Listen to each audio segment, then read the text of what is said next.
Jérémie, chapitre 49, sur les enfants d'Ammon. Ainsi parle l'Éternel. Israël n'a-t-il point de fils, n'a-t-il point d'héritier? Pourquoi Malcolm possède-t-il Gad et son peuple habite-t-il ces villes? C'est pourquoi voici les jours viennent, dit l'Éternel, où je ferai retentir le cri de guerre contre Rabat des enfants d'Ammon. Elle deviendra un monceau de ruines et les villes de son ressort seront consumées par le feu. Alors Israël chassera ceux qu'il avait chassés, dit l'Éternel. Pousse des gémissements, est-ce bon, car Haï est ravagé. Poussez des cris, filles de Rabat, revêtez-vous de sacs, lamentez-vous et courez çà et là le long des murailles. Car Malcolm s'en va en captivité avec ses prêtres et avec ses chefs.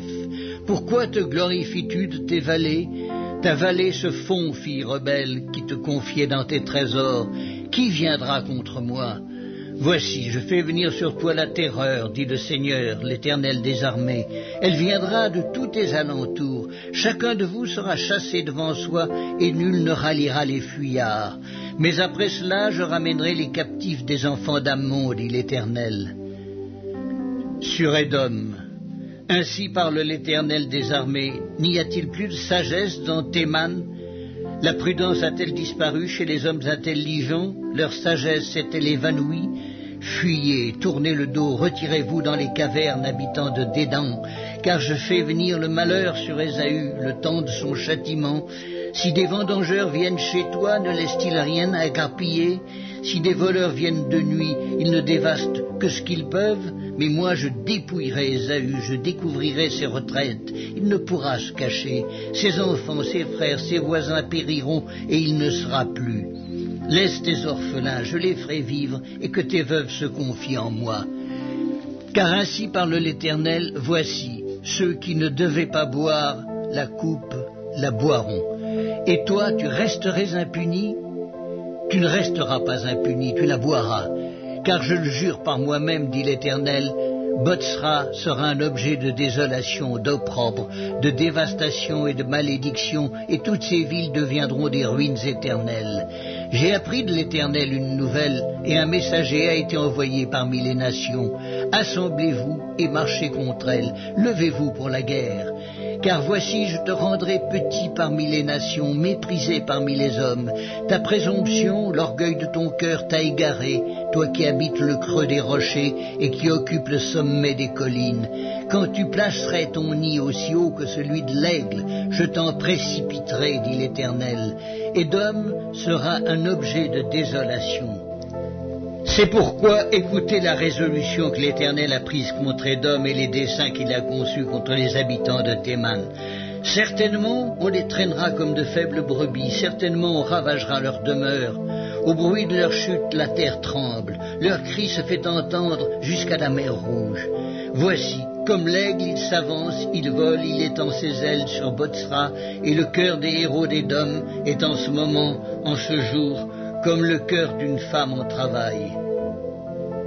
Sur Damas, Hamath et Arpad sont confuses, car elles ont appris une mauvaise nouvelle, elles tremblent. C'est une mer en tourmente qui ne peut se calmer. Damas est défaillante, elle se tourne pour fuir, et l'effroi s'empare d'elle. L'angoisse et les douleurs la saisissent comme une femme en travail. Ah, il n'est pas abandonnée, la ville glorieuse, la ville qui fait ma joie. C'est pourquoi ces jeunes gens tomberont dans les rues, et tous ces hommes de guerre périront en ce jour, dit l'Éternel des armées. Je mettrai le feu au mur de Damas, et il dévorera les palais de Ben-Hadad. Sur Kédar et les royaumes de Hatzor que bâtit Nebuchadnezzar, roi de Babylone, ainsi parle l'Éternel. Levez-vous, montez contre Kédar et détruisez les fils de l'Orient.